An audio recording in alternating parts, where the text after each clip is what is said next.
Les damos la bienvenida desde el Centro de Investigaciones Históricas, el doctor Alejandro Herrero y quien les habla, Laura Wick, al Encuentro Internacional para el Debate de la Actualidad Educativa, conversaciones en torno a las políticas públicas de educación.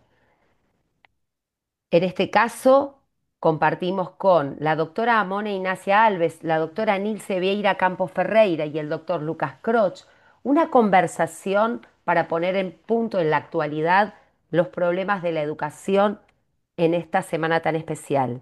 Tengo el honor entonces de inaugurar esta conversación internacional en el Día de Goiânia, en la Semana de las Humanidades y de las Artes y en articulación con el Departamento de Políticas Públicas de la Universidad Nacional de Lanús, en un tiempo donde visibilizar la centralidad de la universidad pública desde la educación es un irrenunciable del tiempo que nos toca atravesar. En apertura y en continuidad con los ideales de la patria grande, hoy les presento a este panel de investigadores docentes que además conducen tanto en Brasil como en Argentina la formación y las pesquisas, como dicen en Brasil, para poner en el centro la educación. La doctora Nilce Vieira Campos Ferreira es doctora y postdoctora en educación. Es profesora del programa de posgrado en educación de la Universidad Federal de Mato Grosso. Es coordinadora del grupo de investigación en historia de educación, colecciones históricas, institucionales y de género, y coordinadora de la red de investigación, docencia y extensión educativa para las regiones centro-oeste, nordeste y norte de Brasil y América Latina. Reconal, Edu, UFMT, es coordinadora también de la red Quilombo. Los estudiantes de ciencias políticas, los estudiantes de trabajo social, colegas, docentes, no docentes, la escuchamos, querida Nilce. Muitas graças, professora Laura. É um prazer imenso estar com vocês agora à tarde, né?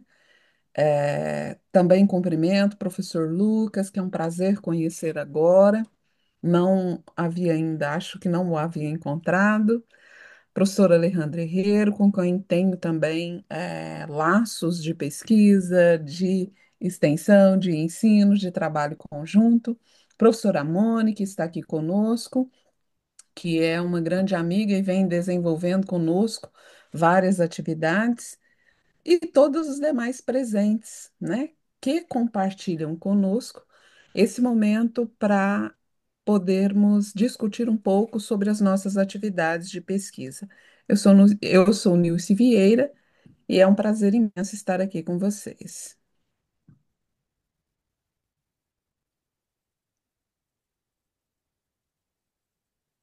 Laura, vamos passar para a apresentação de todo mundo ou eu já posso começar a falar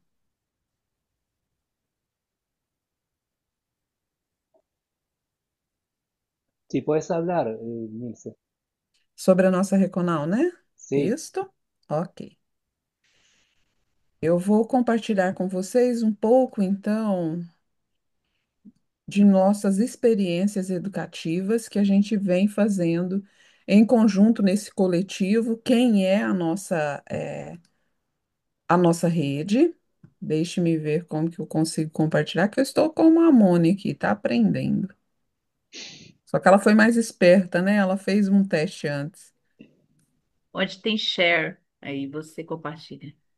É, E pronto. Deixa eu levantar essa tela para a gente ficar um pouco maior. Pronto. perfecto. Nossa rede é uma rede que trabalha no sentido de integrar as regiões que tradicionalmente estão mais distantes dos grandes centros brasileiros, considerados inclusive centros de excelência em educação. Nós, embora tenhamos universidades já muito consolidadas, com programas de pós-graduação muito consolidados, ainda ficamos um pouco longe desta questão de construção de redes, de pesquisa, de união entre algumas instituições que são, que estão presentes na região que a gente chama de Centro-Oeste, na região Nordeste, Norte.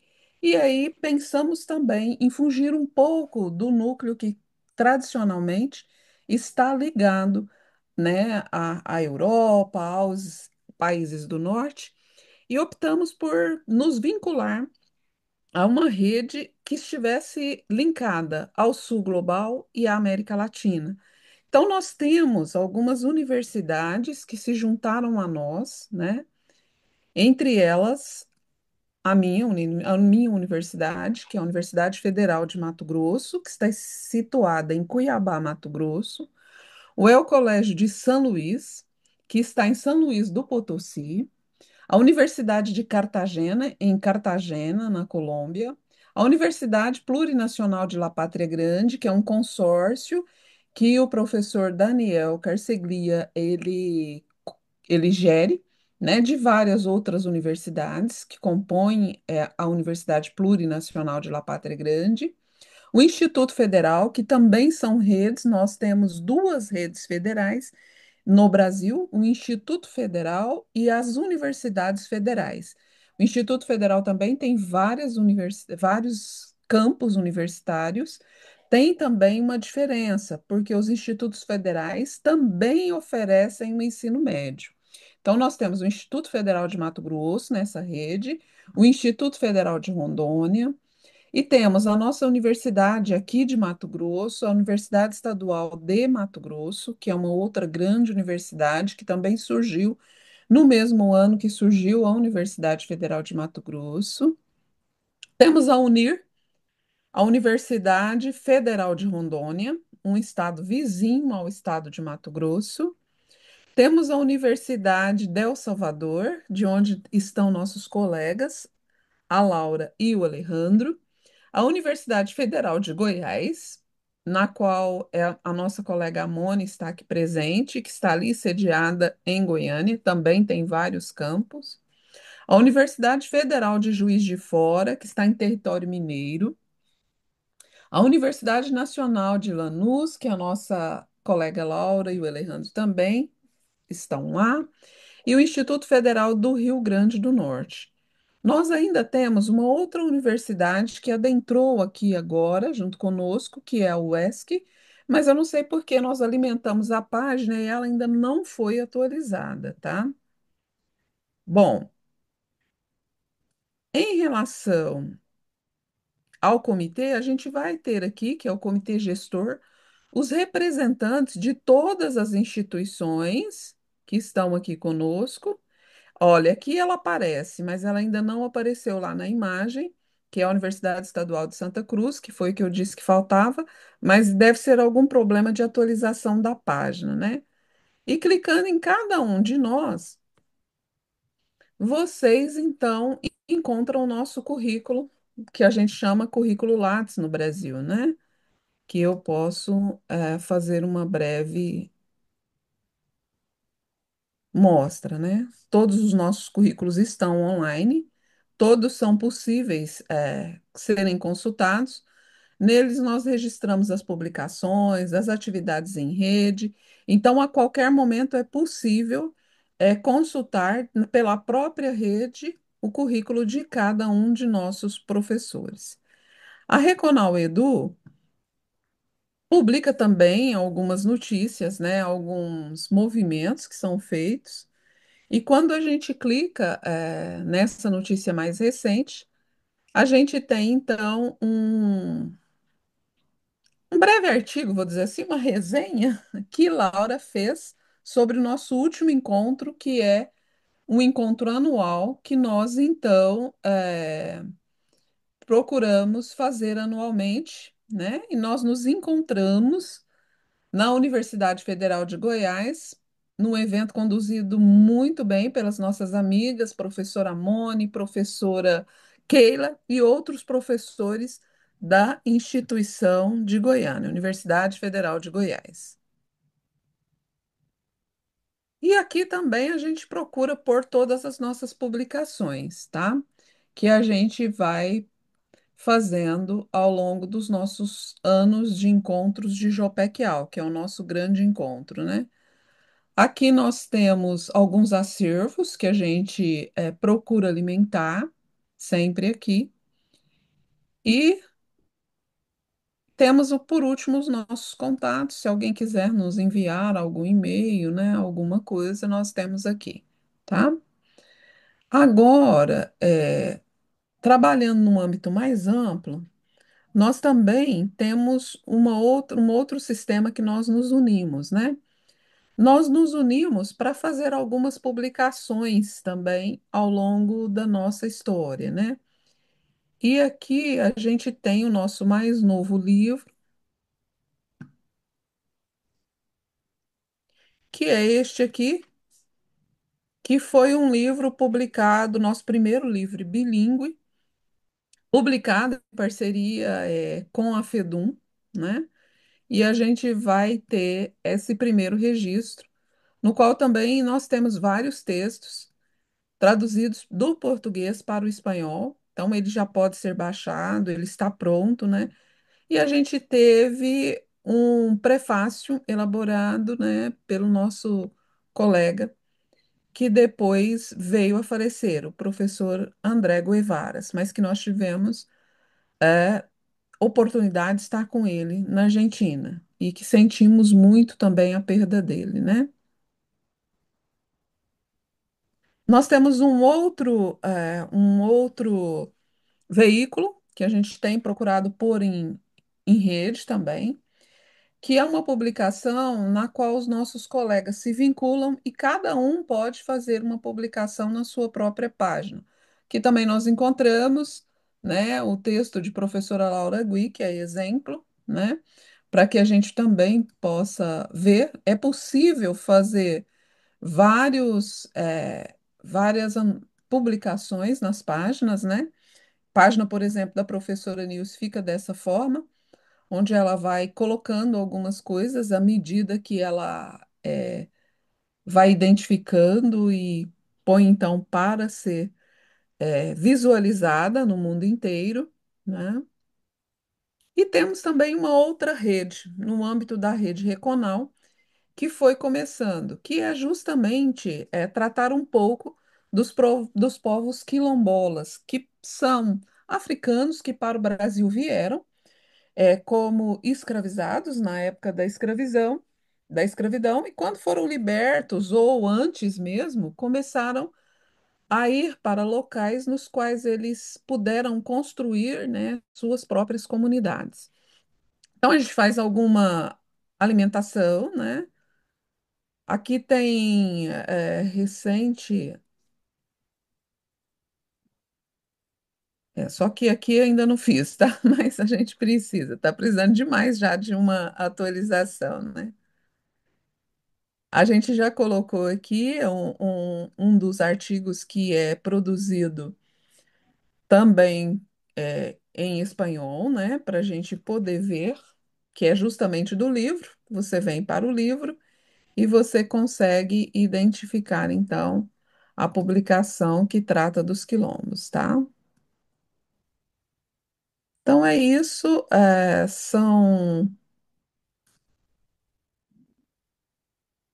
são trabalhos que a gente vem desenvolvendo e ao longo destas pesquisas a gente tem percebido que é muito importante pensar a América Latina, pensar a forma como os nossos.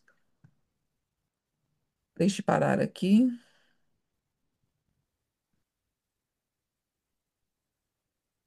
Pronto. Ok. Pensar as formas como nós nos relacionamos com os nossos colegas professores tão perto de nós e de que forma nós conseguimos criar grupos e laços mais fortes com a América Latina, em específico nesses últimos anos com a Argentina, tá? Nós temos ampliado bastante essa relação e aí seria bastante.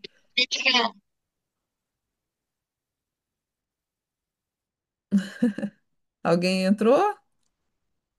Sí, ya está muteada.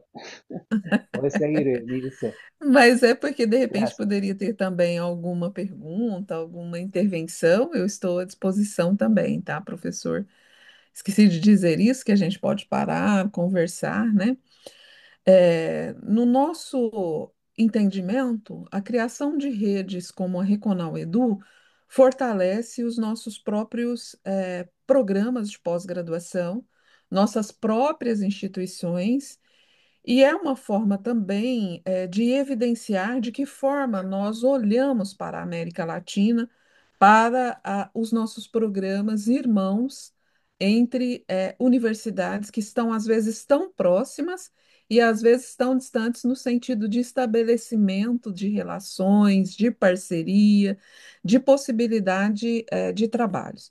Eu acredito que a professora Amone também deve ter finalizado um grande projeto que nós fizemos, que é o CAPES Global, né, que prevê, inclusive, bolsas para professores visitantes, para estudantes que possam vir para o Brasil e ir do Brasil para fora, né? Então, a gente fez um movimento interessante de tentar conseguir recursos para que nos próximos 4 anos a gente consiga estar mais próximos, né, com essas redes que fomos estabelecendo na América Latina, né? Eu imagino que a Reconal também tenha composto algo no programa de professora Amone, ela poderá nos falar sobre isso depois. E na nossa rede, pelo menos, a gente encaminhou, inclusive, vários produtos que foram produzidos no âmbito da Reconal Edu, que isso também para nós demonstra o laço que se fortaleceu nesse último movimento que fizemos agora em 2025. Acho que é isso, Alejandro, Laura, tá? E a gente pode ir ao longo, então, das nossas discussões aqui, falando um pouco mais, tá?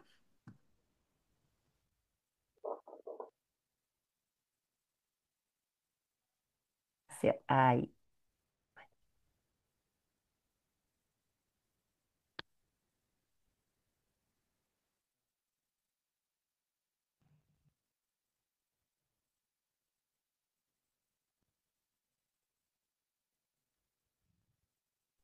estoy teniendo problemas para... Bajó la calidad de internet, mil disculpas, después lo editamos. Bueno, lo que vamos a hacer es vamos a dar continuidad a, a las conversaciones, a las introducciones a conversar y después obviamente abrimos a las preguntas.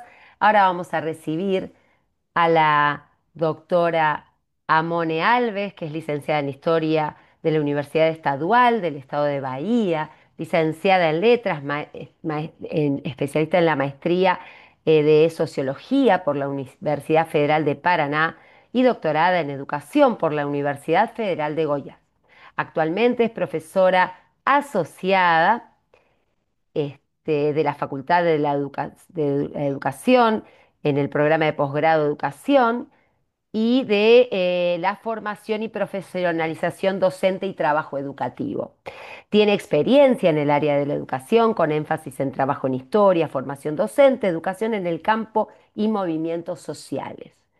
Coordinó el curso de Pedagogía de la Facultad de la Universidad de Goiás entre 2014 y 2018 y fue vicedirectora de la Facultad de Educación entre el 18 y el 21, evaluadora también, es evaluadora de la comisión del INEP, participa como representante institucional del Comité Estatal de Campo y de la Comisión Estatal del Campo Estatal de Goiás y es directora de la Dirección de Desarrollo y Seguimiento de la Docencia, consultora también del Tesauro Brasileño en Educación. Estimada Amone, te escuchamos. Gracias. Saluda a todas as pessoas. Eu sou Amone, como bem falou Laura. Eu hablo desde Brasil, Goiás. Acá é muito caliente. Eles conhecem acá, pero é muito bueno. Então, eu vou falar um pouquinho sobre minhas pesquisas em Brasil, que consigo traer ahora. Entonces yo hice unas pantallas. Yo hablo portuñol, sí. Entonces, yo siempre hablo, yo estoy aprendiendo, entonces unas palabras corren, ¿no? De la charla, pero yo comprenden bien, ¿sí? Yo estoy en Reconal desde 2021, ¿sí? Entonces, yo voy a presentarles mis pesquisas ahora en Brasil. Eu tenho estudado, acá chamamos de educação de campo. Eu vou explicar um pouquinho que a expressão educação del campo tem para nós uma força muito grande. Então, eu vou compartilhar as pantallas acá. É, bem, miram bem? Sim? Então, Perfecto. acá é uma escola de Brasil de campo, que es en la región muy distante de nosotros, pero que son escuelas muy frágiles, ¿no? Entonces viene la estructura muy precaria. Yo voy a hablar un poquito sobre esto, ¿sí? Entonces, para comprender la educación del campo, tenemos que ver, yo estoy perdida acá, acá, miro que sí, yo hablar. Então, questões para falar sobre educação de campo. Em Brasil, a educação é um projeto muito novo. Entonces, tenemos muchas tradiciones en Brasil de latifundios, muchas terras, la presencia de escravizados, personas que fueron escravizadas, como Nils muy bien falou sobre quilombos, que eram os redutos que as pessoas corriam.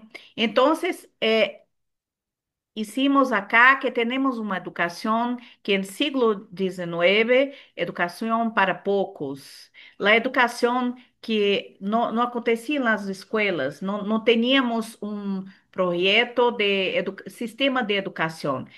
Eu falei a Laura, pouco tempo atrás, que o sistema de educação é uma coisa em construção agora ainda, em Brasil. Penso que as coisas de la educação são muito recentes, muito novas, ¿sí? Então, tínhamos isto. As pessoas que viviam em las granjas eram pessoas sem escolas. Siglo XIX, a educação rural, processos de expulsão de los campesinos a suas terras, né? Então, acá temos a presença muito grande de guerreiros que comandam a estrutura política ainda hoje, né? E siglo XIX, o papel de los movimentos sociais que pensam uma educação emancipadora, que para nós outros tem é uma forte expressão da luta do pueblo por uma educação livre, né, igualitária. Então, dissemos que o século XX, 1990, teníamos as duas coisas. Educação rural, que era essa outra, que muito hecha em las situações de exclusão de las pessoas, uma escola para poucos, e agora uma educação del campo, que é uma educação que os movimentos sociais querem, né? Então, é um programa muito amplo de pensar nas pessoas nesse projeto.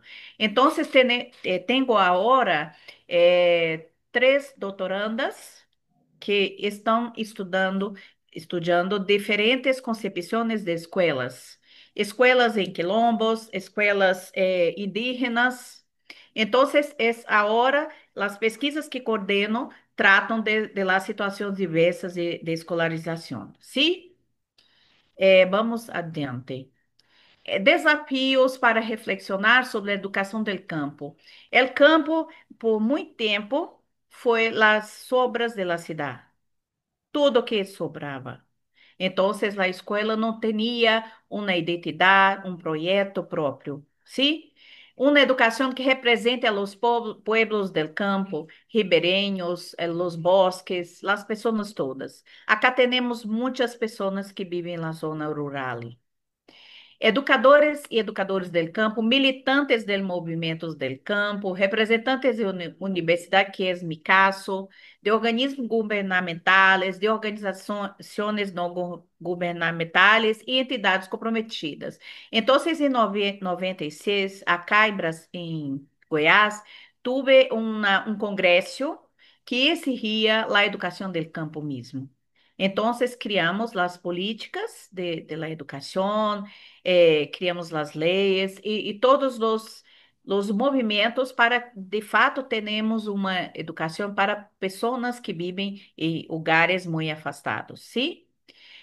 E outra coisa sobre a educação do campo é o que chamamos acá de pedagogia de la alternância, que é assim, os estudantes vêm para as escolas em períodos distintos. Então, tem dois tempos. Um tempo comunidade, que ficam com que quedam com suas famílias, e o tempo escola, que vem acá ter conteúdos, disciplinas, ensinamentos, e depois retornam para suas casas e têm também classes para entender a situação, né? O conteúdo, las assinaturas de las cosas, ¿sí? Entonces, para nosotros, solamente recientemente tenemos la pedagogía de alternancia en las leyes. Entonces, es un movimiento que también estamos estudiando acá. Las leyes, los proyectos, y es un campo de disputa. Pero que tuvimos el gobierno Bolsonaro, que tenía raiva, odio de la educación, sobre todo de educación del campo, ¿sí? Entonces, ahora nuestro gobierno no es fácil, pero estamos disputando las situaciones todas. Entonces, tenemos avanços, né, en los proyectos de educación de campo. Pero esto, muchas personas volveram a la universidad para estudiar el tema, por ejemplo, ¿sí?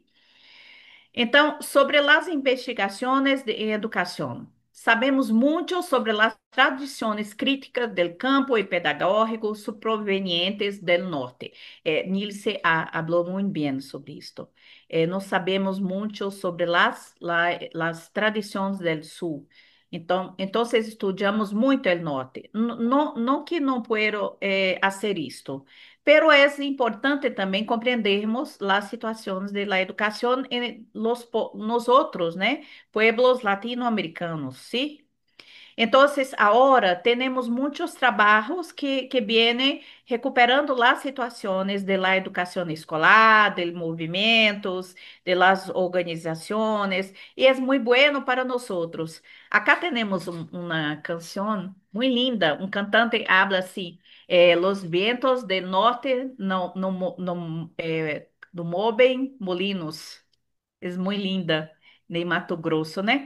Canta isso. Que é importante para nós outros hablarmos sobre as experiências que vivemos acá, las escolas, né? Eu sou estudante de políticas educacionais de las escolas brasileiras, ¿sí? Então, todos os pueblos formam parte de uma história heterogênea que articula discursos, experiências, práticas, ideais, muitas coisas que precisamos conhecer. Então, a história da população del campo aún está por contar-se, pero que são pessoas que não têm muita tradição de escrita de los textos. Então, muitas tradições orales, sobretudo as pessoas que vivem em regiões muito afastadas do centro, ¿sí? Então, existe minha pesquisa. Eu hice dois livros que quero mostrar, um dicionário de educadores populares, que hicimos el ano passado, que acá tem histórias de pessoas parteiras, pessoas que eram educadoras populares, pero que não eram escolarizadas, ¿sí? Y ahora, muy reciente, Laura y Alejandro nos conocieron, nosotros hicimos un libro llamado Triero de Saberes dos Cerrados, que es un libro hecho para niños en las escuelas, compreenderem las situaciones de las personas, como es el cerrado. El cerrado es el bioma que vivimos acá, ¿sí? Muy seco, muy triste, muy pobre. Entonces, hicimos muchas producciones, nuestra Seara, de hablarmos sobre las situaciones de las personas. Entonces, yo fui a la Reconal con este propósito de traer pesquisas, investigadores, sí, no es pesquisadores, né, Laura? Investigaciones que hablan sobre las situaciones diversas de pueblos que no tiveram escritas, né, textos, livros, sim, que não foram lá à escola, sim? Escola, sim? Entonces, yo voy a hablar un poquito. Son corrientes pedagógicas que permiten hacer una crítica radical de la educación de mercado, de las lógicas neoliberales en la educación y de la cultura autoritaria en los espacios educativos. Entonces, precisamos compreender procesos educativos diversos que involucran la cultura popular y los movimientos populares, que esto es que hacemos en la Reconal, ¿sí? Então, sobre as historicidades, nós outros estamos agora com uma assinatura sobre educação popular na América Latina. Então, hicimos acá a historicidade das pedagogias que temos, né? Um primeiro momento associado aos processos de emancipação da primeira metade do século XIX, está centrado nas figuras do venezuelano Simão Rodrigues e del cubano José Martí. Um segundo momento que vai desde a segunda metade do século XIX hasta a reforma universitária de Córdoba em 1918, onde predominam práticas e sentidos pedagógicos anarquistas, socialistas e marxistas. Então, agora estamos volvendo as pesquisas, os estudos sobre a América Latina, muitas coisas que não conhecíamos. Então, estudávamos, sobretudo, a história europeia, os siglos de la história europeia. Agora, volvemos nosso olhar para a educação de acá, ¿sí? Então, é isto. Um terceiro momento associado ao período que se estende dos anos 1920 à la primeira metade do século XX, onde estão configurados importantes universidades populares criadas em Peru, México e El Salvador, experiências relevantes emergem de las comunidades Aymara e Quechua, sintetizadas na experiência da Escola Aylú de Guarizata, na Bolívia, e grandes discursos pedagógicos nacionalistas, populares e democráticos. Se em 1920 temos muitos movimentos pouco estudados, sim? E um quarto movimento se encontra em lá a década de 1950, do século passado, particularmente em el compromisso de construir escolas a partir de los enfoques de la educação popular. Se destaca em Colômbia os avanços do movimento Fé e Alegria, ¿sí? E por último, no quinto momento, em 59 e 75, surge a pedagogia de la liberação, articulada principalmente por el pedagogo brasileiro Paulo Freire. Paulo Freire foi muito combatido em Brasil nesses últimos anos. O governo Bolsonaro odiava Paulo Freire. Então, estudar os movimentos de Paulo Freire é muito importante para compreendermos a história de acá de la educação. Se quem não conhece, Paulo Freire hizo um projeto de educação popular, 60 dias educando os jovens, senhores, adultos, no sertão nordestino de Brasil, pessoas que não sabiam escrever e que aprenderam em 60 dias. Então, o método Paulo Freire, né, é muito difundido no mundo inteiro, né, lá, nos países da África, com a reconstrução nacional, e cá em Brasil, lá, todas as tentativas de educação popular recorrem a Paulo Freire, sim? Então, são muitas experiências educativas impulsadas desde os movimentos sociais. Hablamos Paulo Freire o tempo todo. Em 1975 e 90, a bibliografia reconhece um conjunto de discursos e projetos pedagógicos que se enfrentam às ditaduras militares. Então, temos muitas publicações que traem a situação de democratização e lutas por os direitos humanos, sim? Então, Brasil, muitos trabalhos dessa monta. Acá em Brasil, hoje, as leituras sobre educação del campo. Então, temos muitos textos, livros, sobre uma crítica radical e contundente aos discursos e práticas de colonização, de seus mecanismos e dispositivos de exclusão e subalternidade. Existe um discurso educativo plurimulticultural que promove a diversidade, pero desde lógicas despolitizadas, racializadas e folclorizantes. Nós outros temos que pensar em outras lógicas, sim? Então, é necessário pensarmos na organização própria de los movimentos, estudar os indígenas, as comunidades, os quilombolas e todas as pessoas por suas próprias tradições culturais, sim? Então, existem as publicações que tenho hecho tratam disto, a educação popular mesmo, as pessoas, sim? Que não foram para a escola, mas que têm muito entendimento sobre as situações diversas que vivem. Sim? Então, há uma produção acadêmica sobre a educação rural muito vasta, que considera os processos de concentração de terra em manos de uns poucos lafundistas, o despojo de las terras comunais, os processos de racialização e campesinização de la poblação indígena, dentre outros. La história de las comunidades, pueblos e nações indígenas quilombolas, campesinas, conhecer suas memórias, né? Temporalidades de luta e ciclos rebeldes, tratando de profundizar suas demandas e projetos de curta, média e larga duração. Existem minhas pesquisas, concentram nisso, sim?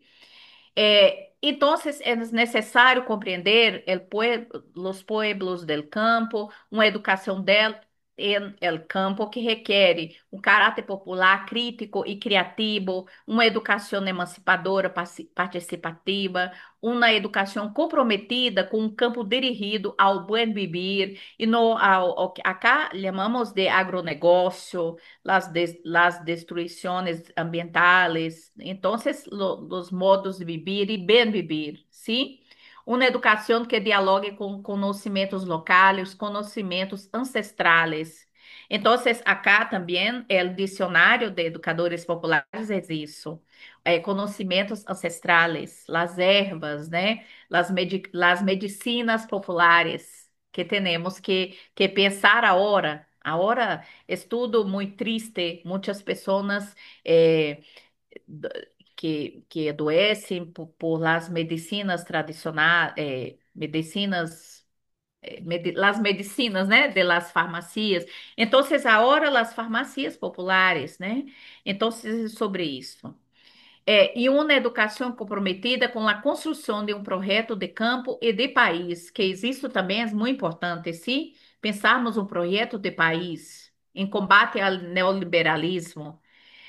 Então, temos alguns paradigmas da educação rural de campo, paradigma da educação rural hegemônico, que foi muito pensado no início do século XIX, XX.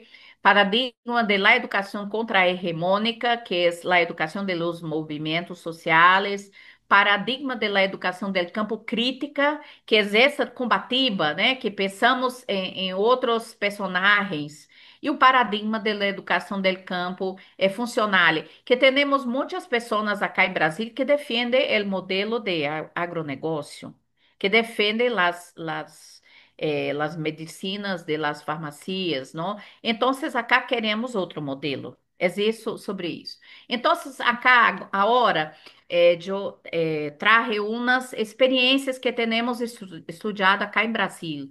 Alguns textos de argentinos, né, que conhecemos, Jacinto e Caloides, Pleconvite, Maia, Vlasic, Moteira e Petit. Então, alguns programas, né, de la educação popular, de movimentos populares, né, por la reconstrução do país. Depois, quero até falar com vosotros sobre esses programas acá. Programa de Expansão e Melhoramento da Educação Rural, em 1978, 1983. O Programa de Expansão e Melhoramento da Enseñança Técnico-Agrícola, o Projeto de Integração de Escolas Rurales, o Projeto 7, incluso em la visita argentina, eu procurei saber mais sobre o Projeto 7, não? Não? Projeto de melhoramento da educação rural e de todas as escolas rurais PROME. Então, também muitas conquistas que vosotros têm, não? E eu quero até saber como está agora, que nós outros acá em Brasil limos as coisas que vimos em publicações, mas pero que quem vive allá tem muitas coisas para falar sobre isto, sim? Em Cuba, apesar de toda a legislação que se estava consolidando, a escola pública cubana, em geral, estava muito desentendida por parte das autoridades, muito com ênfase nas escolas rurais. A educação rural se convertiu em bandeira de luta de muitos movimentos sociais. Acá estudamos isso sobre a educação cubana, que tuve também um largo tempo, né, de construção desde as escolas cívico-militares do ditador Fulgêncio Batista, né, ao advento da escola de pregrado, escolas mediana idade, em 1959, e de fato, de hecho, não, 2000 começa de hecho a trabalhar em uma educação integral que se consolida na educação del campo. Então, vimos que a América Latina tem processos muito desiguales, né, de construção da escola del campo, ¿sí?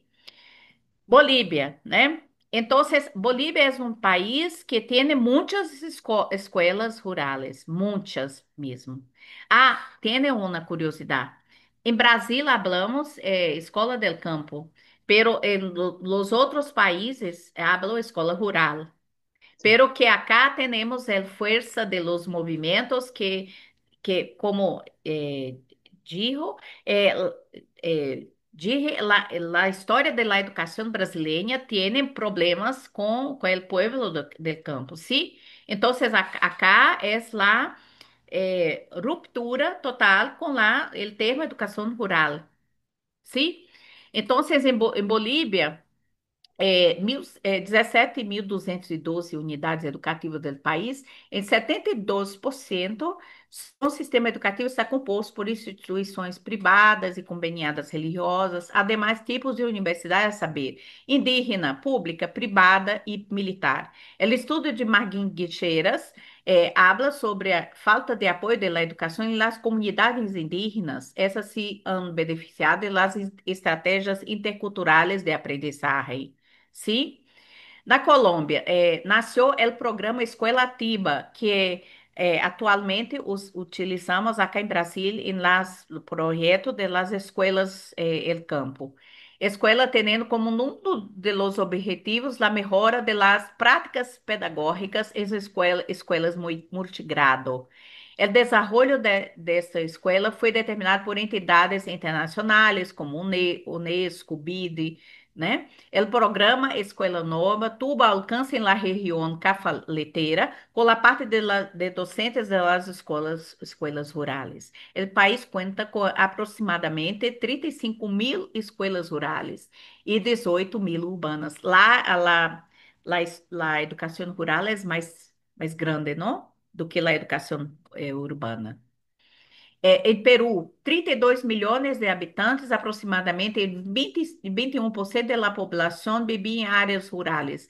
Segundo dados do Diário do Comércio de dezembro de 2019, o país conta com instituições educativas públicas, de las quais estão ubicadas em áreas rurais, com menos de las matrículas nacionais. La barra de cidade e as distâncias entre comunidades e escolas são problemas que enfrenta o país. Sim? Venezuela. Em Venezuela, segundo Escriben Socorro, né, e outros, os primeiros programas de educação rural datam de 1932, quando a população rural era de 67%. Em 2022, a população estimada em la área rural era de 12%.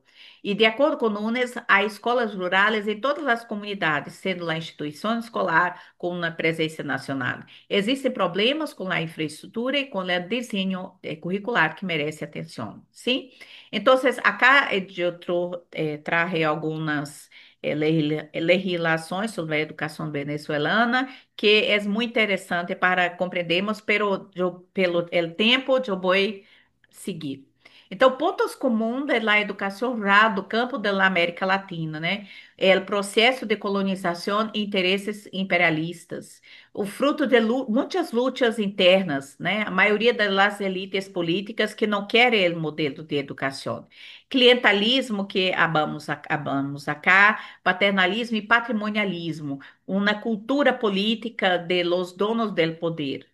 Movimentos sociais diversos, indígenas, por reforma agrária, mais educação, saúde, trabalho, gênero, idosos, étnicos, raciais, muitas lutas por la democracia. E tem a mediação da igreja e dos intelectuais, como as universidades. Eu sou acá representante de la universidade em comitê de la educação del campo, sim? Então, é uma diversidade de escolas, uma diversidade de práticas, sim? Então, é importante entendermos que tem muitas coisas que precisam ser estudadas. Educação de jovens e adultos, educação infantil, né, nessas escolas, educação de pessoas com deficiência, né, que temos muitas e que não estudam por lá situações diversas, muito lejos de la escuela, tem que pegar o bus, né, o transporte público, então é muito difícil. Educação ambiental e a produção de materiais didáticos para as escolas. Então, temos muito o que estudar, muitas lacunas, e eu invito as pessoas que aqui, acá estão para que se dediquem a estudar isto. Sim, eu penso que a Argentina tem também problemas dessa ordem que precisam ser estudados. Então, em Brasil temos muitas teses sendo hechas que tratam da educação do campo, a educação rural. Acá em meu programa, 175 trabalhos que tratam disto. E outras produções, como Hablé Acá, Trieiro de Saberes del Cerrado, Dicionário de Educadores Populares. Bem, penso que isto temos muito a ser em la rede regional e los parceiros, né, argentinos, nós outros temos que conhecer nossos países, não? Eu conosco pouco da Argentina e penso que nós outros temos que cambiar as experiências e compreender muito sobre nos outros países. É isso. Muitas graças, abraços, eu estou à disposição. Muchas gracias, Samone, la verdad. Te seguimos muy atentos. Ahora seguro tomamos nota para hacerte preguntas y ahora es el momento de presentar al doctor Lucas Croch, doctor en Ciencias Políticas por la Universidad de Barcelona, licenciado en Ciencias Políticas de la Universidad de Buenos Aires. Es profesor de Educación en la Universidad Nacional de Lanús y profesor del Programa Interinstitucional del Doctorado en Educación, UNTREF, UNLA y UNSAM, director de la licenciatura de Educación en nuestra casa, en la Universidad Nacional de Lanús, y del ciclo de complementación curricular de la maestría y del doctorado en Educación Superior de la Universidad de Palermo. Y es director también de la revista Pensamiento Universitario. Lucas, te cedo la palabra. Bueno, buenas tardes a todos y a todas. Muchísimas gracias, Laura, Alejandro y al Departamento de Humanidades y Artes por la invitación. Un placer compartir con, dime si lo pronuncio mal, con Amone, ¿no? Sí, Y con Nilce este panel. Y como siempre, he perdido todos los papeles porque una cosa es lo que uno piensa para cuando va a hablar y otra cosa es cuando hablaron los demás, qué sentido tiene lo que uno pensó, ¿no? Pero voy a intentar aportar algo sensato. De todas maneras, quiero señalar algo que a mí me impactó mucho esta semana, antes que nada, que es que en el contexto que está viviendo la Argentina, la Universidad Nacional de Lanús, el Departamento de Humanidades y Artes, el martes, inauguró un polo tecnológico, sí, ¿no? Entonces, y lo traigo a colación, ¿por qué? Porque lo que voy a hablar ahora al comienzo es de la situación de la educación y de las políticas públicas en educación en la Argentina en este momento, ¿no? Y uno ve que está haciendo una institución pública como la Universidad Nacional de Lanús en un contexto absolutamente adverso y no puede nada más que maravillarse con ¿no? Porque nada más y nada menos con lo que adolece nuestro país, que es con una apuesta fuerte al desarrollo tecnológico, ¿no? Entonces, nada más ni nada menos que en el contexto más adverso que puede haber, porque el Bolsonaro de ustedes lo tenemos ahora acá y creo que en su versión mejorada, SIC empeorada, ¿no? Eh, Se inaugure un polo de innovación tecnológica. Y estuve viendo, no pude asistir, pero estuve viendo las imágenes y es realmente impactante, ¿no? Bueno, dicho esto, voy a traer algunas cuestiones que van a ir en dirección de lo escuchado y van a ser pseudo provocaciones con buenas intenciones, provocaciones no en el sentido negativo, ¿no? Provocaciones en el sentido de que nos invita a pensar, ¿no? Sobre estas cuestiones que estamos tratando aquí relacionadas con la educación. Eh, una cosa bien general que compartimos en Brasil y en Argentina, y yo creo que en América Latina en general, es que aquello que fue pensado como un proceso civilizatorio por nuestras élites, hoy es para las mismas un proceso en dirección contraria a sus intereses. Creo que esta matriz, ¿no? Matriz, o sea, esta cuestión macro, es fundamental para pensar todo lo que podamos hablar y de lo que venimos hablando, ¿no? Para tratar de entender. Como saben muy bien la gente de Historia de la Educación, campo al que yo no pertenezco, pero que es un insumo fundamental para poder pensar, nuestra generación del 80 necesitaba de una educación popular, ¿sí? Para incorporar a un país que se estaba empezando a configurar, más que nada antes de un modelo productivo, ¿sí? Sobre todo una raíz identitaria común, ¿no? Una nación para un Estado sería, ¿no? Bueno. eh, Esas élites que también se fueron transformando en el desarrollo de nuestra historia, fueron de alguna manera no transformando su fisionomía, pero sí retocando algunos aspectos de la misma. Y para ellos, hoy, este modelo que nosotros podríamos haber criticado, ¿no? Con nuestros posicionamientos político-ideológicos actuales, Hoy estamos en su defensa. Hoy defendemos lo que ellos crearon, ¿sí? Y ellos quieren destruir lo que ellos mismos crearon, ¿no?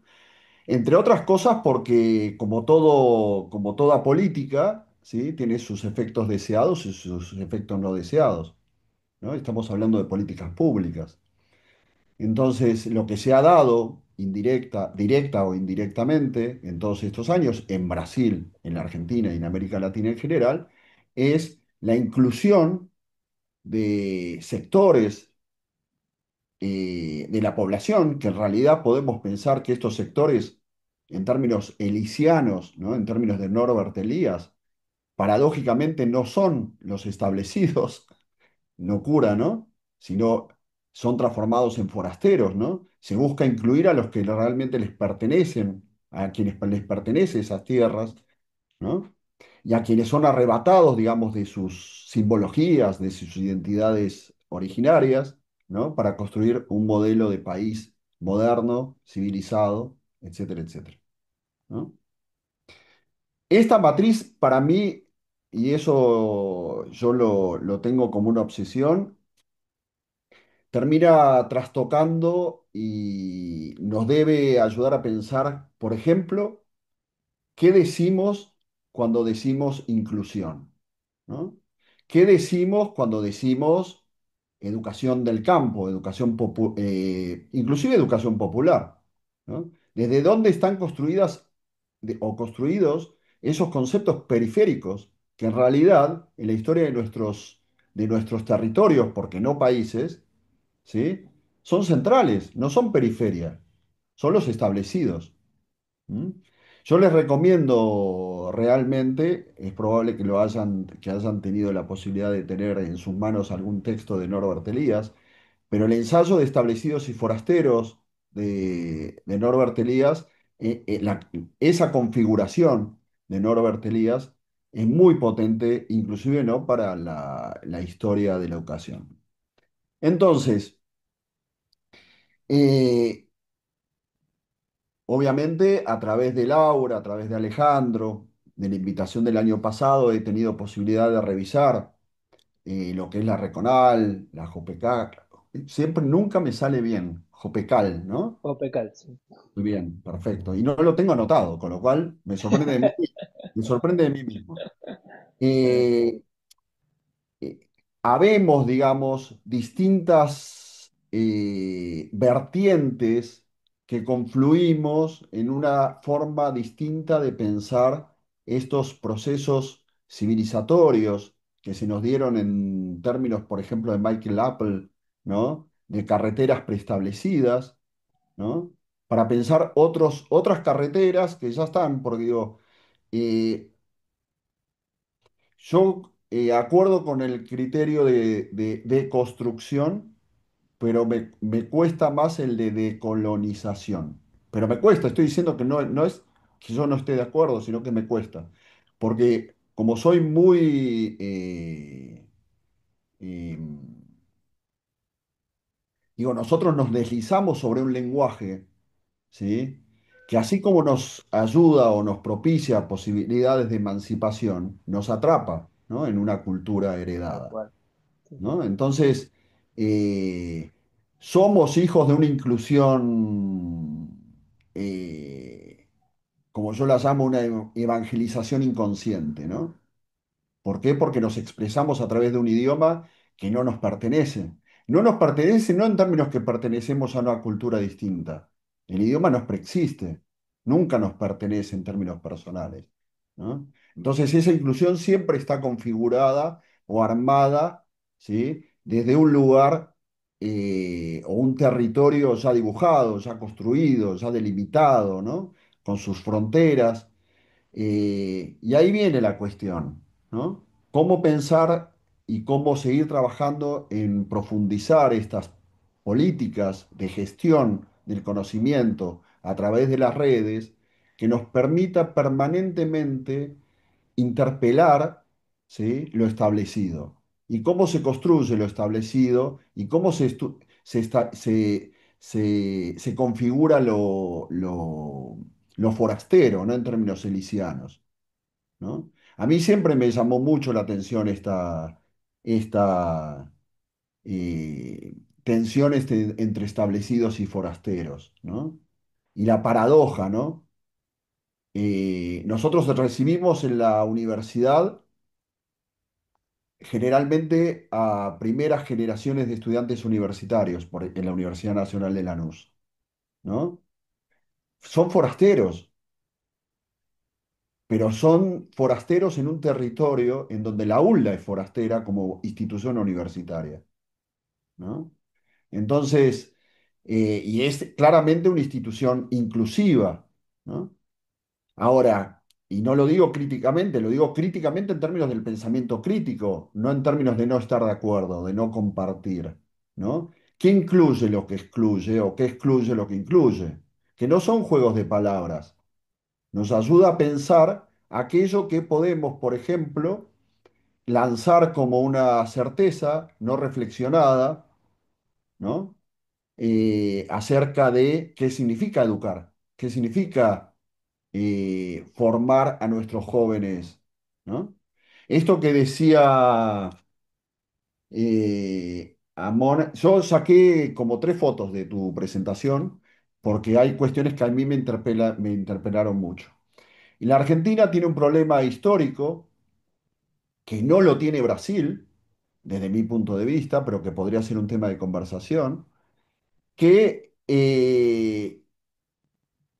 lo digo, no sé si con profundo dolor o con cierto alivio. Y parecen contradictorios, pero no lo son estos sentimientos, ¿no? Es un estado fallido, ¿no? Es un estado fallido, entre otras cosas, porque esto que dije al comienzo, que las élites, ¿no? Hoy tratan de deshacer aquello que construyeron porque se les ha ido de las manos la inclusión que estaban pensando, pues si uno pudiera pensar a largo plazo y sobre una racionalidad elitista, que la tenemos claramente, ¿no? Eh, que, miren qué fuerte que es esto, porque yo cada vez que trato de pensarlo me saboteo el pensamiento, ¿no? Y me cuesta porque las palabras no me permiten decir sin miedo a ofender, ¿sí? Lo que tendría que decir, ¿no? Por ejemplo, esto que dije de Lanús. ¿M? La universidad es una institución milenaria. La universidad imparte saberes y tenía claramente una preponderancia sobre lo social fragmentado en la Edad Media, por ejemplo, ¿sí? Un poder que hoy tiene el Estado, ¿no? Hoy el Estado, uno podría decir que el proceso civilizatorio en términos de las élites sigue avanzando, porque hoy el Estado tiene la posibilidad de destruir, ¿sí? A esa institución que incluyó el Estado, ¿sí? Para formar élites, para formar pueblo, inclusive, incluyéndolo, nuestras políticas, por ejemplo, de la primera década de este siglo, ¿no? Pero al mismo tiempo tiene la semilla, ahí me voy a un término muy marxista, de su propia autodestrucción, digamos, esta lógica, ¿sí? Del proceso de cualquier proceso civilizatorio, ¿no? Que es que hoy la reforma universitaria, a la que hizo mención también Amón, puso la semilla de un peso de las instituciones de educación superior en el sistema político que nunca más pudo ser, eh, de alguna manera, recortado, ¿no? Pensemos, nosotros pensábamos desde el paradigma positivista que el conocimiento debía ser un conocimiento no atravesado por la subjetividad, el conocimiento estaba ahí afuera y nosotros lo teníamos que develar, ¿no? Y en la medida en que nos comprometíamos con ese objeto del conocimiento, lo contaminábamos con nuestros intereses, con nuestra subjetividad, ¿no?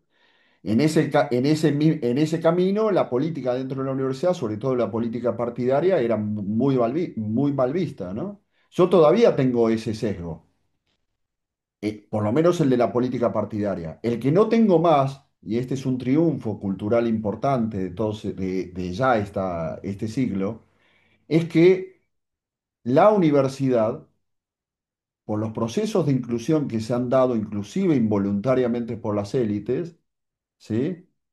Han hecho de la educación superior y inclusive podría decir que de media y de primaria también, un derecho que los hace actores absolutamente relevantes del sistema político. Absolutamente relevantes del sistema político. Miremos los últimos hechos en la Argentina digamos, en estos últimos 2 años, ¿no? Tristemente, los jubilados se pueden movilizar para defender sus derechos. Todos nosotros somos futuros jubilados, así que a quien no lo atraviesa esa condición, ¿no? Pero no logran nunca la masividad y la transversalidad que logra, ¿sí? La reacción por el ataque al financiamiento universitario, ¿no? Entonces, se me pidió que hablara de esto, ¿no? De las condiciones de las políticas públicas. Las políticas públicas no solamente son outputs, ¿no? Sino son formas de pensar lo educativo, ¿no? Que pueden no estar concretado todavía en una política. Lo que queda claro es que vamos hacia... Yo soy optimista. Y soy optimista, entre otras cosas, por todo lo que acabo de decir, que podría haber sido cuestiones que uno pregunta, bueno, pero con todo lo que has dicho, ¿cómo puede ser que seas optimista? ¿No? La politización que hoy hay, los que conocemos los campus universitarios hace años, ¿sí? Hoy vemos a una universidad que sigue de alguna manera con este sedentarismo cognitivo devenido de la pandemia, de las nuevas redes sociales, etcétera, etcétera, pero que está fuertemente politizado, en buena hora, ¿no? Y que saliendo de la pandemia estábamos esperando esto, ¿no? Entonces, y miren dónde está Brasil hoy, ¿no? Después de Bolsonaro. Entonces, nada, quería con esto dar un mensaje de optimismo. Yo venía con otro, en realidad todo esto que acabo de decir es por lo que escuché. En mi libreto todavía no lo toqué y no lo voy a tocar porque me van a matar, pero sí voy a algunas muy breves pinceladas, ¿sí? De cómo pensamos la generación de conocimiento en un modelo, ¿sí? De I más D que es absolutamente dependiente, ¿no? Uno tiene una agenda, inclusive sin ofender a Mon, pero es para pensar, cuando uno piensa al campo, ¿no? A lo rural, ¿no? Hay una afuera ahí, ¿no? Pero es que es inevitable, es lo que decía hace un rato, es inevitable. Esa dependencia, ese modelo de dependencia, eh, podemos trabajarlo críticamente, pero pertenecemos a él. De hecho, la compañera que precedió a Mon, Nilse, mostró el currículum que valida quiénes somos. Y si no, no somos. ¿Sí? Lo mismo pasa con la investigación. ¿Mm? Uno investiga cuestiones que son muy interesantes, pero que aparte de ser muy interesantes, deben de ser Foucaultianamente cuerdas, ¿no? O sea, someterse a derecho, para decirlo de alguna manera, estar dentro de lo que sería el campo de la investigación educativa, ¿no? Y ese campo nos supera, ¿no? Nos supera, nos limita, nos protege, etcétera, etcétera, etcétera, ¿no? Otra que a mí me interesa mucho, otra dimensión importante para pensar, son las métricas y la calidad, ¿no? Yo dirijo una revista que nació hace 30 años, que la fundó un experto, digamos, en lo que fue el Estado evaluador, el nacimiento del Estado evaluador en la Argentina en los 90, ¿no? Pero que no se sometió a todos los designios la modernización de la educación superior argentina metiendo, ¿no?, este estado evaluador en las políticas de educación superior, ¿no? Cuando digo las métricas, es esta cuestión a la que todos nosotros estamos atados, que es a las mediciones a las mediciones de nuestra productividad. Casi, casi que no importaría qué producimos como cuánto producimos, ¿no? Porque entre otras cosas, quien nos va a evaluar va a contar más de lo que va a leer, ¿no? Y ahí metemos a evaluación también, ¿no? Lo primero que yo yo soy muy políticamente incorrecto, no voy a dejar de serlo hoy, ni quiero, ¿sí? Pero cuando Nielsen mostró el ejemplo del currículum, lo primero que fui a ver es cuántas hojas tiene, no qué había hecho, ¿no? Bueno, tiene muchas hojas. Eh, Bueno, y de ahí una cuestión de la otra cosa que de la cual iba a hablar también, pero lo toco así para el pasar, por mi involucramiento con pensamiento universitario, pero también con la Universidad Nacional de Lanús, que es la política de los rankings, ¿no? O sea, cómo se evalúa y quiénes, ustedes saben qué cosas aparecen primero en Google y qué cosas aparecen después cuando uno le hace algún tipo de consulta a Google, ¿no? Depende de quiénes visitaron esas páginas, la capacidad que esas páginas tiene de poner dinero, bueno, etcétera, etcétera, ¿no? ¿Cuándo Lanús va a figurar en un ranking? Y sin embargo, ¿en qué ranking estamos en lo que hacemos, ¿no? Que no tiene nada que ver con esos rankings. Bueno, la revista Pensamiento Universitario tiene que tener nombres que tengan peso, pero no es indexada, no está en OJS, está en OJs más bien, como diríamos decimos, en el comité lo dice mucho eso, ¿no? Pero tenemos llegada porque tenemos independencia, ¿no? Pero en la independencia, hablando otra vez del modelo de la dependencia, primero que el modelo de la dependencia nos tranquiliza, porque depender de alguna manera estamos, no digo en términos generales, ¿no? Estamos acostumbrados a que depender es más fácil que no depender, ¿no? Pero la independencia nos da a nosotros mucha capacidad, por ejemplo, de generar agenda en la educación superior, ¿no? De poder decir cosas que la dependencia no nos permitiría decir. Nos ajustamos a algunas reglas. Yo puedo muy brevemente, no sé cuánto voy, porque muchísimo, ¿no? Muy brevemente, ¿puedo compartir pantalla? Muy brevemente. Sí, por supuesto, sí, sí, sí. ¿Y por qué me sale a ver, yo esto? Tenés una No, flecha a verse que dice compartir. sí, no, no, pero voy a terminar, yo me conozco. Voy a terminar desconfigurando todo y nos vamos a pasar hablando. Sigo. Yo les iba a mostrar la revista, porque inclusive estéticamente, muy brevemente, ahora la semana pasada sacamos un número nuevo, y les aconsejo un texto que tiene que ver con lo que estamos viviendo en la educación superior hoy, que es una entrevista a Scott, que es un académico norteamericano al cual se le hace una entrevista sobre qué está pasando con las universidades. Ustedes saben que lo que está pasando con las universidades hoy en la Argentina no están pasando solamente en la Argentina, está pasando en Estados Unidos. Y no está pasando con universidades, y diría que a nivel global, ¿no? Pero con los gobiernos libertarios se nota esto mucho más en la Argentina, en Brasil, perdón, en Argentina, en Estados Unidos. Pero es bien interesante esa entrevista para leerse. Pero yo les quería mostrar más que eso una cuestión estética de pensamiento universitario. Uno abre pensamiento universitario y claramente no es una revista de educación superior, ¿no? Pero si uno revisa los artículos, son artículos que invitan a ser leídos. Una paradoja. Yo vivo revisando revistas, ¿sí? Que no invitan, y puede sonar feo lo que voy a decir, pero realmente hay tanta vocación de la indexación, de cumplir con los requisitos, que uno no, que en términos de bataille, ¿no? Son poco sensuales las revistas. Y uno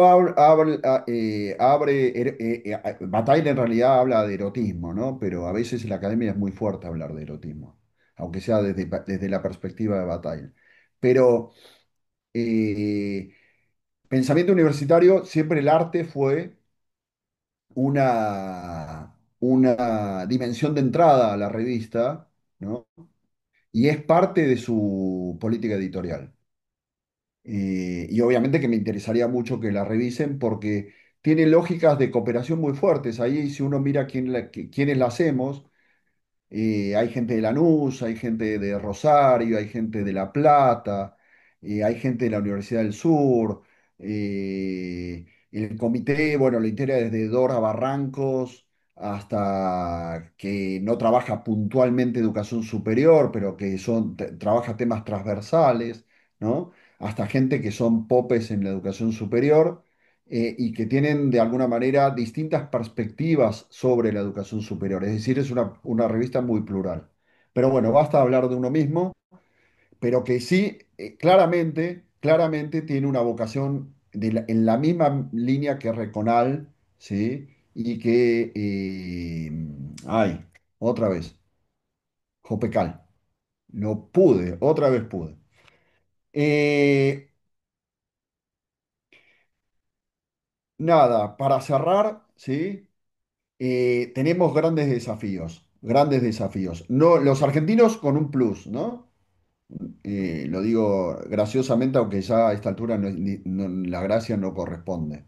Pero claramente tenemos un problema. Digo, nosotros pasamos de discutir la educación superior, ¿sí? A discutir la supervivencia. Entonces, y este es un tema también, ¿no? Bien importante cuando uno habla de políticas públicas y que Amón lo trabajó, ¿no? Cuando uno habla de proyecto de país, que esto no lo terminé, esta idea, ¿no? Cuando uno habla de proyecto de país y uno en la Argentina habla de un país, ¿sí?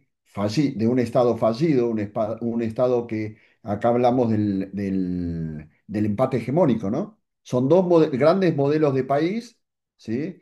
Que se confrontan entre sí y que las políticas públicas siguen ese vaivén, ¿no? Con lo cual, sostener a largo plazo un modelo, ¿sí?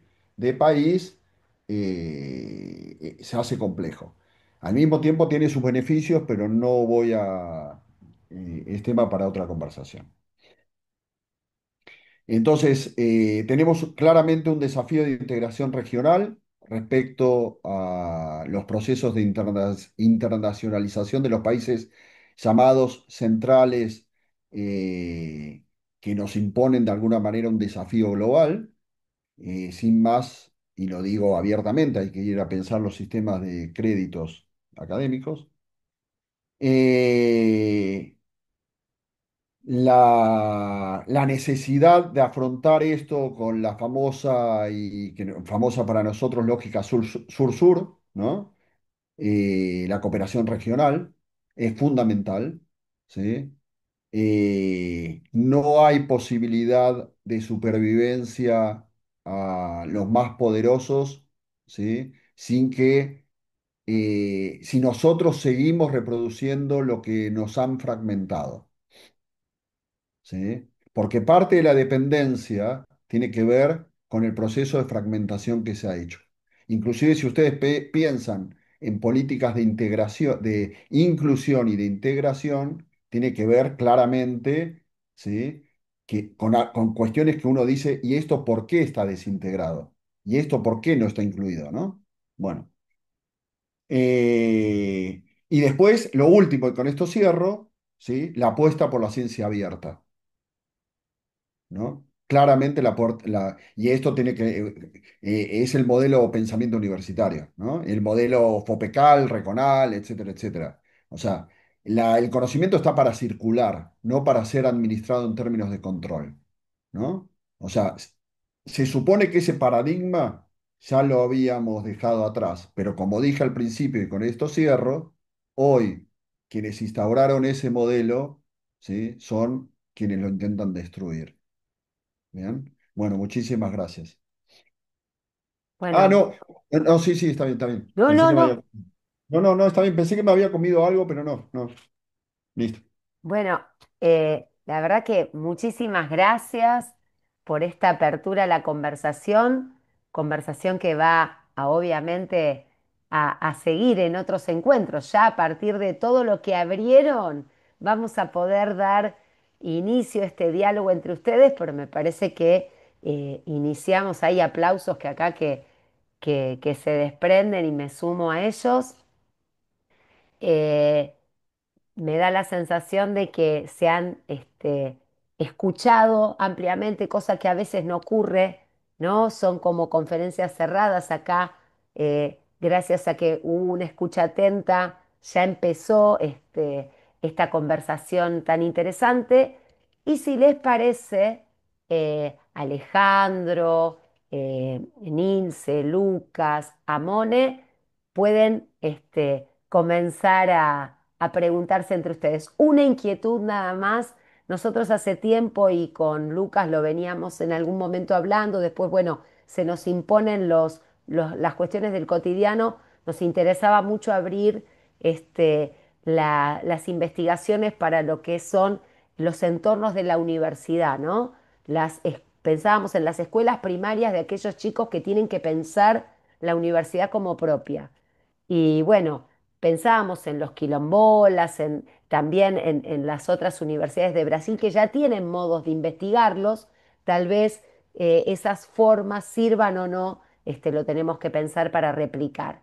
O no, como dijo Lucas. Así que bueno, abro, no sé, Igual, Alejandro, Lucas, igual, ojo, ojo que yo no dije o no, no, no, Digo, no, oh, la cuestión es que eso esté presente, claro, ¿sí? Por ejemplo, iba a ser una cosa que tenía anotada. Para dale, nosotros, ¿qué es un quilombo? un despelote, Bueno, digo, sí, es porque, por ejemplo, lo que acabas de decir, o sea, en realidad para pensar qué es lo que cuando nosotros, en este caso no decimos, sino hacemos, ¿sí? ¿Cómo deconstruimos aquello que hacemos en los distintos sentidos a que eso remite, ¿sí? Y que de alguna manera conduce la acción, ¿no? tal cual, Pero tal cual, Si me permitís, Laura, por voy a hacer... supuesto, Mira, en principio, cuando escuchaba a Nilce, a Mone y a Lucas, en las tres exposiciones aparecen muchos temas. eh, a ver, se podrían hacer distintos tipos de comentarios y preguntas, pues fueron muy ricos, pero voy a señalar solamente una pregunta a cada uno por el tema del tiempo.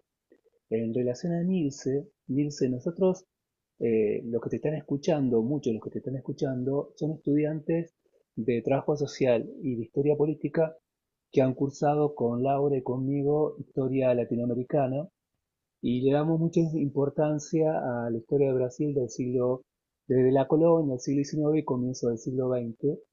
Y por lo general hablamos en las clases de el tema de la esclavitud, de los quilombos. Quiero que si vos podés ampliar un poco más, ¿a qué te referís con esto de los quilombos? Cuando hablaste también de una de las actividades de la Reconal, para que sepan que el tema de los quilombos es una cuestión actual, no es una cuestión que queda en la historia, ¿sí? Que es muy común cuando se enseña historia que se dejan los quilombos en la época de la esclavitud, ¿sí? Luego, en relación a Monet, que también hay muchas cuestiones que me gustaría preguntarte, pero me voy a detener en una, cuando mostraste el libro sobre los educadores populares, que con Laura nosotros ya lo dejamos en la Universidad de El Salvador y en Lanús para que lo puedan ver en la biblioteca o leer en la biblioteca, te quería preguntar sobre ese libro, porque es un libro que vos hiciste con otras colegas de otros estados. ¿Cómo es esto de estudiar a educadores que no están en los establecimientos educativos, que no, cuál fue, cómo lo localizaron, cuáles fueron las fuentes? Seguramente aparece el tema de las entrevistas con aquellos que están más cercanos en el tiempo, con los que están más alejados del tiempo, hay otro tipo de fuentes. ¿Cómo construyeron ese trabajo? ¿Sí? Y en relación a Lucas, que también, bueno, cada vez que lo escuché a Lucas aparecen, saben muchos temas, muy interesante, siempre comparto lo que él dice. Esta es la segunda vez que escucho a Lucas que recomienda el libro de Elías y si bien yo lo tengo en papel, en físico, les digo a los estudiantes que es para leerlo, primero Elías es para leer todo Elías. Y este libro que cita Lucas es muy bueno y está digitalizado, así que se pueden leer, luego les pasamos el enlace para que lo bajen y lo lean. Lucas, hablaste de muchos temas, pero me quería detener en algo que tiene que ver con, en relación a los que te están escuchando, que son estudiantes, te están escuchando distintos tipos de oyentes, pero hay estudiantes de ciencia política y de trabajo social, y me gustaría que le cuentes un poco de esta experiencia de Ramallo. O sea, empezaste con el pueblo científico, que es espectacular que sepan, ¿no? Que es algo que inesperadamente aparece en Lanús, pero también el tema de la relación con la comunidad, que es algo que es fundante de la universidad, y en este caso de una experiencia fuera de Lanús, fuera de acá de lo que sería nuestra zona, ¿cómo es esa experiencia que ya se puso en marcha? ¿Sí? Esas serían un poco las preguntas. Gracias.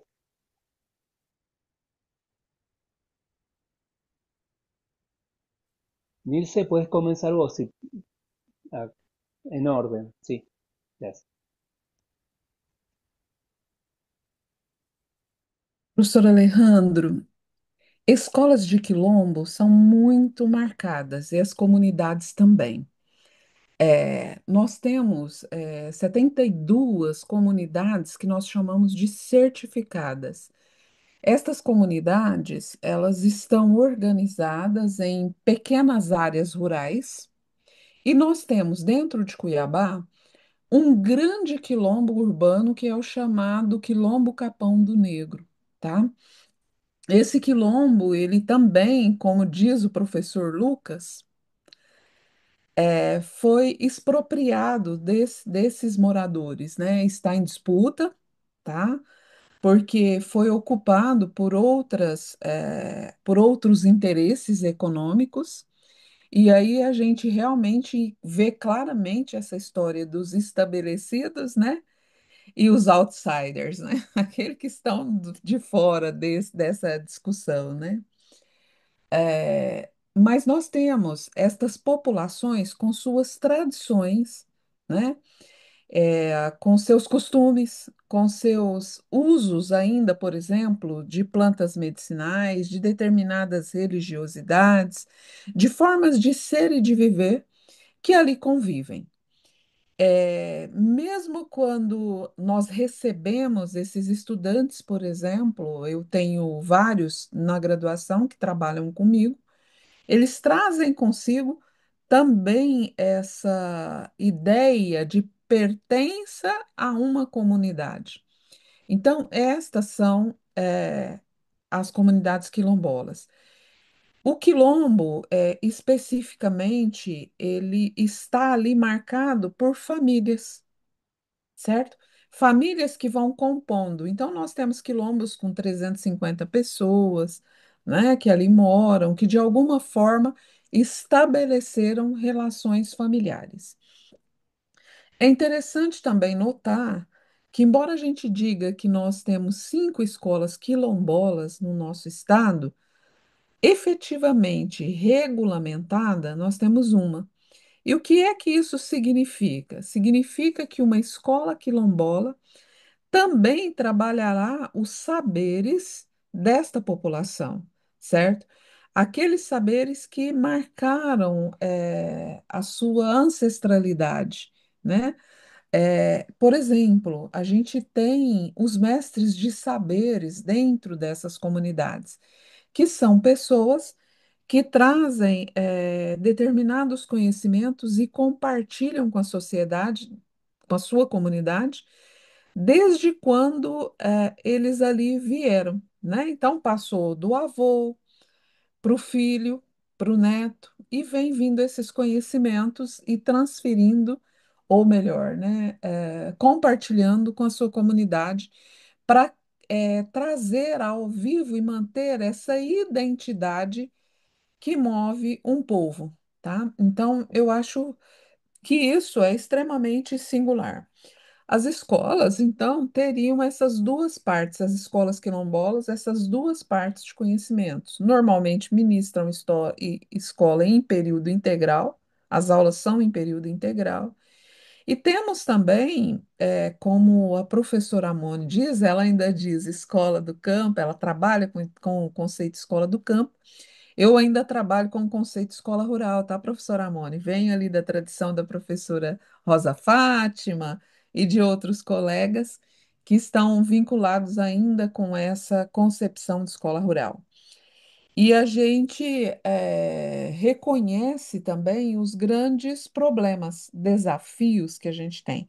Ainda temos, por exemplo, uma escola na comunidade do Chumbo, onde ela está bem, que a gente chama comunidade Chumbo, que é uma comunidade quilombola, que ela está bem na entrada da cidade, que vem da luta na entrada da comunidade, da vila, na verdade, é uma vila, né? Que ela está bem vinculada aos próprios moradores que auxiliaram ou lutaram para que esta escola pudesse ter uma existência. E recentemente, no ano de 2023, ela estava precisando de apoio de políticas públicas, então foi amplamente notificado os graves problemas que tinha em termos de estrutura.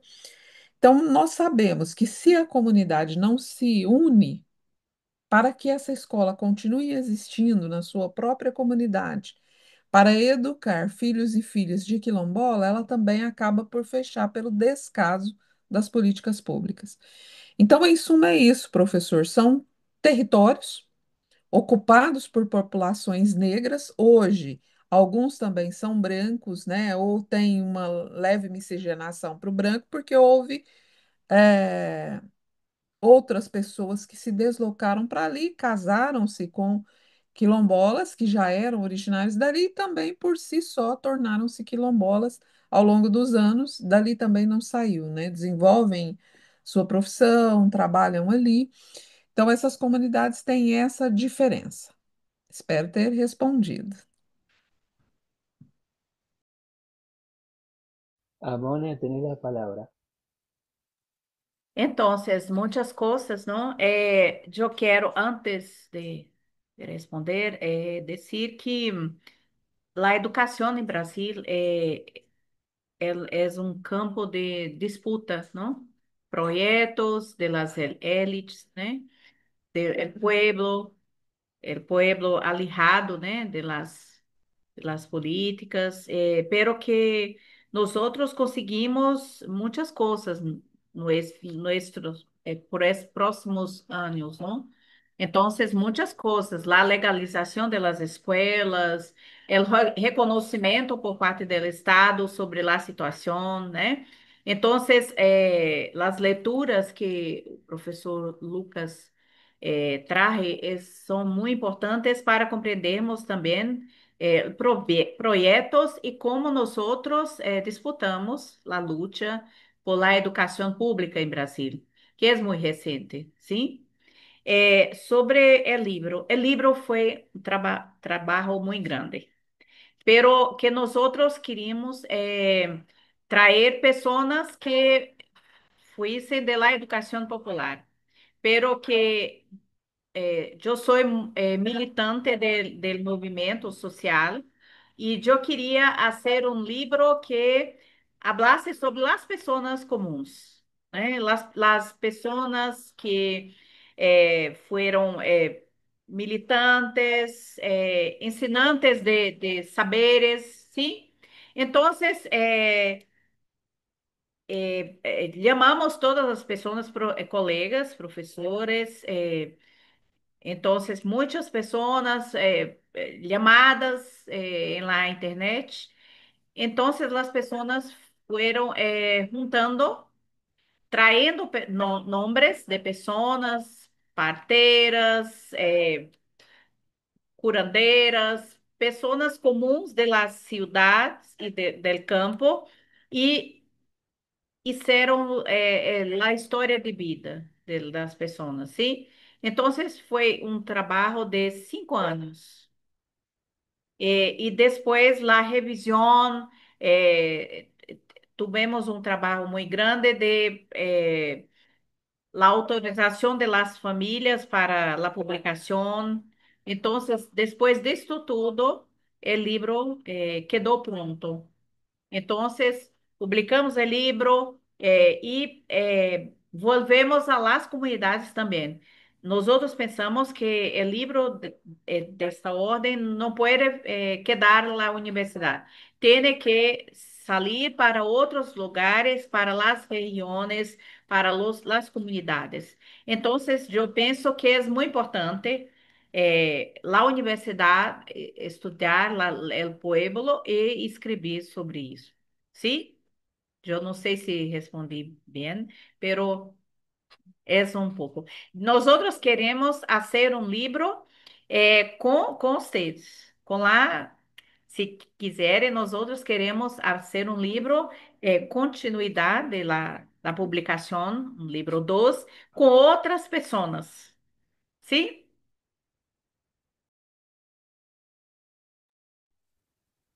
Muchas gracias, Mone. Antes, muchas gracias, Nilce. Muy claro lo de Quilombo para los estudiantes y muy claro a Mone por el tema de cómo construyeron el libro, que es muy complejo, ya me parecía. Lucas, tenés la palabra. Bueno, con respecto a la pregunta que me hacías, Alejandro, la carrera del ciclo de complementación curricular, les explico a Mon y a Nilce. Los ciclos de complementación curricular están hechos para que eh, formadores de formadores, digamos, profesores de los institutos de formación docente, puedan hacer una carrera universitaria reconociéndoles los años de formación en los institutos, ¿no? Eh, y la Universidad Nacional de Lanús está en el sur, de la zona sur, ¿no? Del conurbano bonaerense. Ramallo es una localidad que está en el límite con Santa Fe, cerca de San Nicolás por la ruta, por la autopista 9, es decir, al norte de la provincia de Buenos Aires. Más o menos son 200, desde Lanús son 230 kilómetros. Para Brasil es muy poco, para la Argentina es relativamente cercano, para otros países es mucho, pero ahí hay dos puentes, ¿no? El, Hay un puente que es el ciclo de complementación curricular, que es un puente entre la formación docente no universitaria, ¿sí? Y las carreras, las licenciaturas en la universidad, es decir, un puente que une los dos eslabones de la educación superior. Y otro puente que es el programa Puentes, que es una política pública en educación de la provincia de Buenos Aires, contrahegemónica hoy, claramente, ¿no? Cuando no hay plata para nada que sea comunitario, público, referido a la educación, a la salud, a la vivienda, etcétera, etcétera, al mantenimiento de las rutas, inclusive de los puentes, la provincia de Buenos Aires tiene, ¿no? Y entonces nos pidieron que la Universidad Nacional de Lanús abriera el ciclo de complementación curricular de Lanús también en Ramallo, en un centro universitario. ¿Qué es un centro comunitario? Otro puente, ¿sí? En las localidades a las cuales la universidad no ha llegado, se abren centros universitarios donde distintas instituciones universitarias ofrecen carreras universitarias y se mueven hacia allí para dar esas carreras en el territorio, ¿no? Entonces, la carrera que yo dirijo empezó a principios de este año, viene fantásticamente bien. Tuvimos de 29 estudiantes, dejaron dos, es decir, el desgranamiento es mínimo para una cursada que es sumamente intensa, ¿no? Así que bueno, no sé si algo más, pero en resumidas cuentas, es una política de expansión de la educación superior universitaria eh, hacia el territorio, ¿no? Ya la Universidad Nacional de Lanús fue digamos, pertenece a una oleada con esta lógica, ¿no? Y ahora la Universidad Nacional de Lanús retribuye, ¿sí? También yendo ella a otras jurisdicciones con sus carreras, ¿m? Ampliando el territorio y ampliando las políticas de inclusión y el derecho a la educación. Bueno, muchísimas gracias, Lucas, Amone, Nilce. Quedan muchas preguntas para seguir desarrollando, pero nos parece que en este momento vamos a dar el cierre acá como docentes de la Reconal, como que está acá, están acá representados, como docentes de la Universidad de Lanús, de cada una de las casas de estudio. Y en esta semana particular, que es la Semana de las Humanidades y las Artes, donde tenemos el orgullo universitario de la Universidad de Lanús de mostrarles cómo los departamentos también articulan, ¿no? Y esa era parte de hecho, el Departamento de Políticas Públicas, según nos contaba Pestana en su momento, había sido pensado para ser transversal a los otros, que de hecho lo es, pero tenía tanto volumen en sí mismo que necesitó esa organización para ser un departamento más, pero es un poco la trama articuladora en algún sentido de la universidad. Así que bueno, un placer compartir con ustedes, un agradecimiento muy especial a los y las estudiantes que nos siguieron. Les cuento que no sé si salió bien, pero en el chat les fuimos dejando los libros, el enlace de la revista que dirige Lucas, las redes y los espacios que compartió Nilce, también Amone, así que el libro también. Así que desde este lugar queremos agradecerles, volverlos y volverlas a invitar para nuevas conversaciones, ¿por qué no? Y si les parece y se suman, empezar a abrir investigaciones para nutrirlas, ¿por qué no? Con los trabajos finales de estos chicos y chicas cuando se reciban. ¿Por qué esperar a que una persona termine con su título de grado para publicar cuando puede a través de sus investigaciones intermedias ir siendo parte de estas redes? Así que si les parece bien, no sé si quieren agregar algo más, Lucas, Nilce, y Amone. Hay tanto para Eu, integrar, hay tanto para integrar y tanto para trabajar en dirección absolutamente contraria a, a lo que Dios manda, que bueno, desde el Departamento de Políticas Públicas y desde las carreras de educación, absolutamente a disposición, lo sabés, Laura, cada vez que necesitan. Me parece que ahí tomo nota. Los trabajos finales no pueden ser simplemente un trámite. O sea, tiene que tener un sentido trascendente, que los trascienda, ¿no? Como mero acto de graduación. ¿Mm? ¿De acuerdo?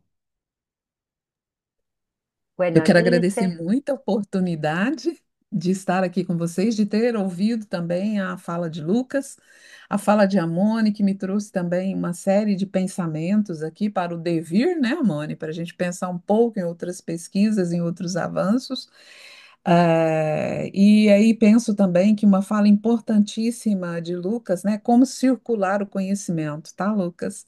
Que nos leva a pensar de que maneira a gente conheça mais tanto a nossa América Latina quanto a nossa América do Sul e trazer estas discussões de pessoas que fazem pesquisa, que olham para o seu próprio país, para o seu próprio sistema universitário, mas olha também para os países vizinhos, né? Mais uma vez, essa força que eu sinto que a gente está ainda caminhando a passos pequenos, mas que talvez cheguem a passos mais amplos, né? à medida que a gente vai consolidando os laços, né? Olhar para a nossa América do Sul, olhar para os nossos países vizinhos, olhar para os nossos professores, né?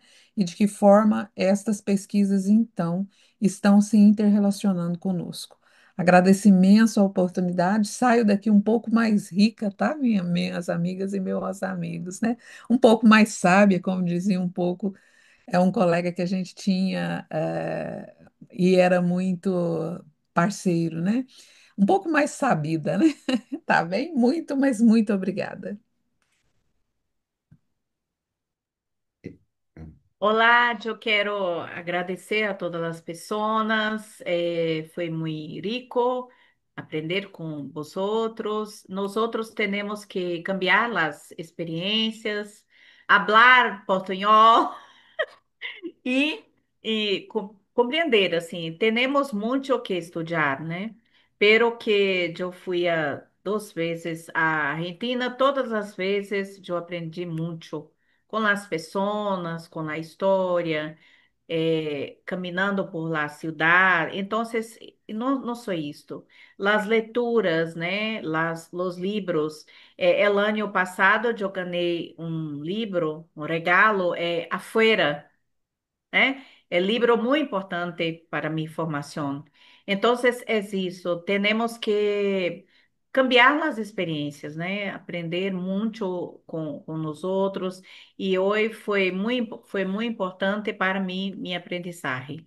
Sim, quero agradecer meus amigos, Alejandro e Laura, por la invitação e as pessoas que nos ouviram. Sim, muitas graças, buenas noches desde Brasil.